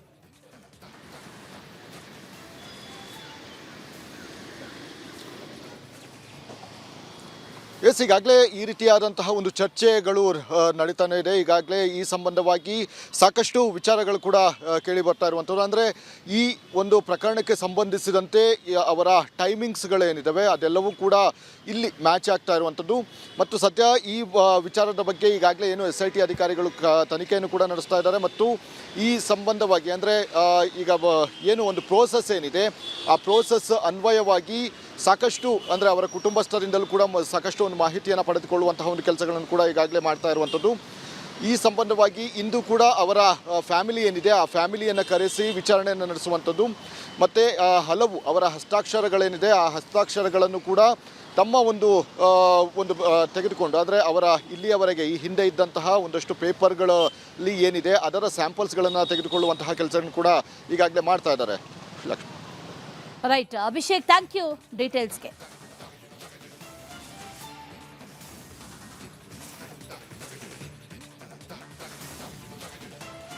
ಭಾರತ ಹಾಗೂ ಅಮೆರಿಕ ನಡುವೆ ಒಂದು ದ್ವಿಪಕ್ಷೀಯ ಮಾತುಕತೆ ನಡೆದಿದೆ. ಆ ಮಾತುಕತೆ ಈಗ ಸಕ್ಸಸ್ಫುಲ್ ಆಗಿದೆ. ಅದರ ಜೊತೆಯಲ್ಲಿ ಭಾರತ ರಷ್ಯಾ ಹಾಗೂ ವೆನೆಜುವೆಲಾದಿಂದ ತೈಲವನ್ನ ಖರೀದಿ ಮಾಡ್ತಾ ಇತ್ತು. ರಷ್ಯಾದಿಂದ ತೈಲವನ್ನ ಖರೀದಿ ಮಾಡುವಂಥದ್ದನ್ನ ಈಗ ನಿಲ್ಲಿಸಲಾಗ್ತಾ ಇದೆ. ಅದರ ಜೊತೆಯಲ್ಲಿ ಟ್ರಂಪ್ ಕೂಡ ಈಗ ಗುಡ್ ನ್ಯೂಸ್ ಕೊಟ್ಟಿದ್ದಾರೆ. 25% ಸುಂಕ ವಿಧಿಸ್ತಾ ಇದ್ರು, ಅದನ್ನ 18% ಇಳಿಕೆ ಮಾಡಿರೋದು. ಅದರ ಜೊತೆಯಲ್ಲಿ ಟ್ರಂಪ್ ಮಾಡಿದಂತಹ ಕಾಲ್ ಸ್ಟೇ ಟ್ಯೂನ್ ಅಂತ ಕೂಡ ಹೇಳಿದ್ದಾರೆ. ಇದಕ್ಕೆ ಸಂಬಂಧಪಟ್ಟಂತೆ ಅಪ್ಡೇಟ್ಸ್ ಇದೆ, ನೋಡ್ಕೊಂಬನ್ನಿ.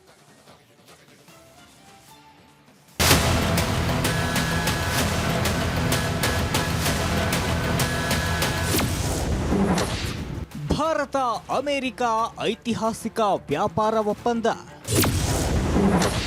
ಸುಂಕವನ್ನ 25ರಿಂದ 18% ಇಳಿಸಿದ ಟ್ರಂಪ್.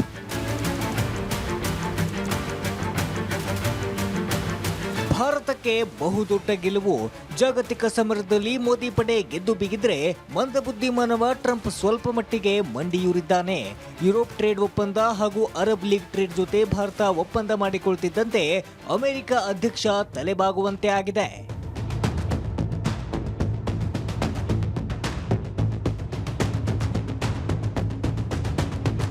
ಆಪ್ತ ಸ್ನೇಹಿತನಾದ ಭಾರತದ ಪ್ರಧಾನಿ ನರೇಂದ್ರ ಮೋದಿ ಜೊತೆ ಫೋನ್ನಲ್ಲಿ ಮಾತುಕತೆ ನಡೆಸಿದ ಅಮೆರಿಕ ಅಧ್ಯಕ್ಷ ಟ್ರಂಪ್ ಸರ್ಪ್ರೈಸ್ ನೀಡಿದ್ದಾರೆ.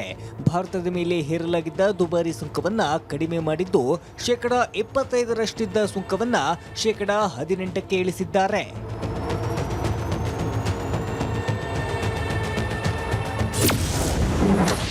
ಅಮೆರಿಕ ಭಾರತ ಸುಂಕ ಡೀಲ್.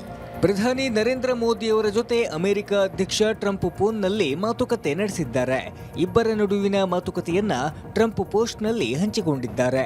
ಮೋದಿಯವರ ಜೊತೆಗೆ ವ್ಯಾಪಾರ, ಪ್ರಸಕ್ತ ವಿದ್ಯಮಾನ ಸೇರಿ ಹಲವು ವಿಷಯದ ಬಗ್ಗೆ ಚರ್ಚೆ ಮಾಡಲಾಗಿದೆ.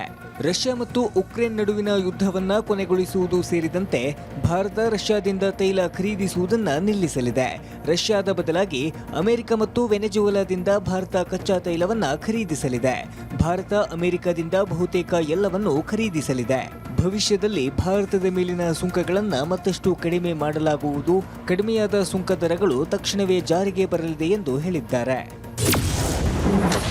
ಸುಂಕ ಕಡಿತದ ಬಳಿಕ ಅಮೆರಿಕಕ್ಕೆ ಮೋದಿ ಧನ್ಯವಾದ.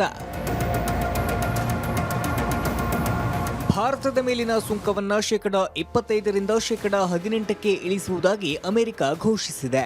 ಪ್ರಧಾನಿ ಮೋದಿ ತನ್ನ ಸ್ನೇಹಿತ ಡೊನಾಲ್ಡ್ ಟ್ರಂಪ್ಗೆ ಬಹಿರಂಗವಾಗಿ ಧನ್ಯವಾದ ತಿಳಿಸಿದ್ದಾರೆ. ಅಮೆರಿಕದ ಈ ಸುಂಕ ಕಡಿತ ಭಾರತಕ್ಕೆ ಅಪಾರ ಅವಕಾಶಗಳನ್ನು ತೆರೆಯುತ್ತದೆ ಎಂದಿದ್ದಾರೆ.